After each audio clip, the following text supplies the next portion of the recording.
Welcome to Athenaze Chapter 3 Alpha, in which we learn 3 new verb forms. So as I mentioned before, we thus far only know the present tense and the active voice.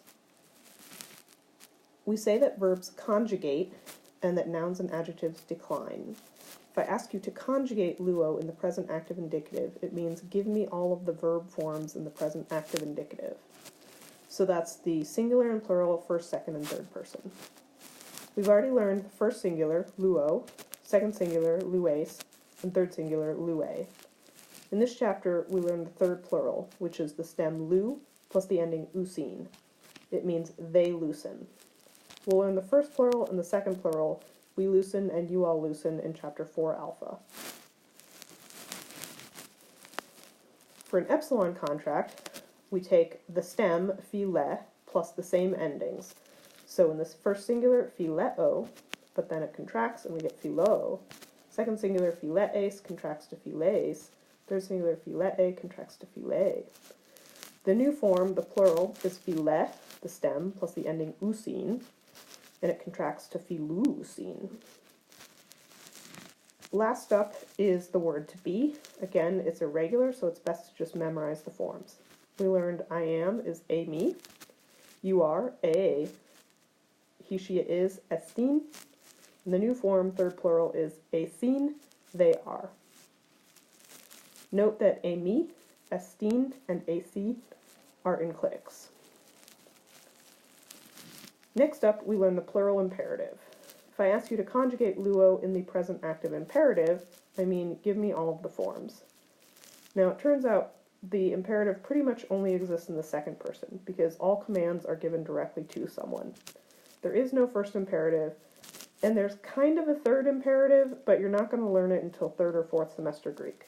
So for now, we'll pretend there is no such thing as the third person imperative. So we only have second person singular and plural imperatives. We already learned the singular. It's the stem plus the short e, lue, which would be you, loosen.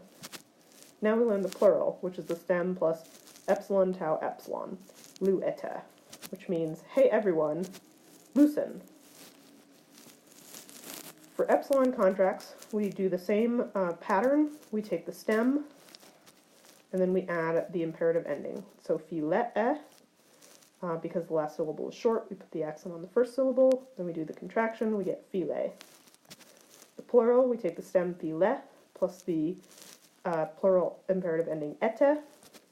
The last syllable is short. The accent goes on the third to last syllable. Then you do your contraction, you get philete. Because two short vowels have contracted to become a long vowel, and the accent was involved in that contraction, it's now a circumflex. Philete. Now, as usual, it's best to just memorize the forms for to be. So, singular be is isti, and plural be is este. Then last up, we're going to look at the word to come. It's going to look to you like all the other imperatives, but just so you know, the tense for to come is actually the aorist. So the forms that you're going to learn for to come are not present active imperative, but aorist active imperative. We'll talk in a later chapter about what is an aorist imperative and why does it exist. So just memorize that if you want to give someone a command to come, the forms you use in the singular are elthe, and in the plural it's elthete.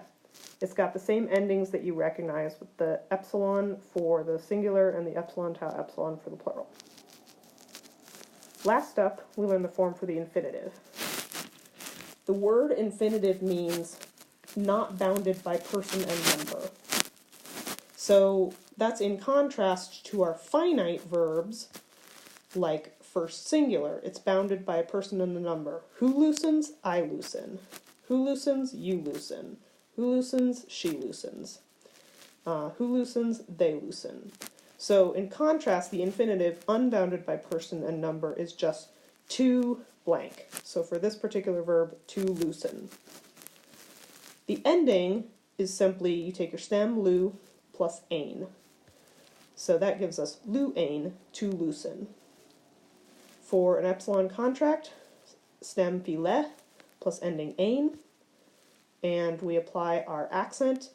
I know that ain looks long, but there are historical linguistic reasons why it's treated as a short final syllable, and the accent goes on the second to last syllable, and so therefore contracts to feline.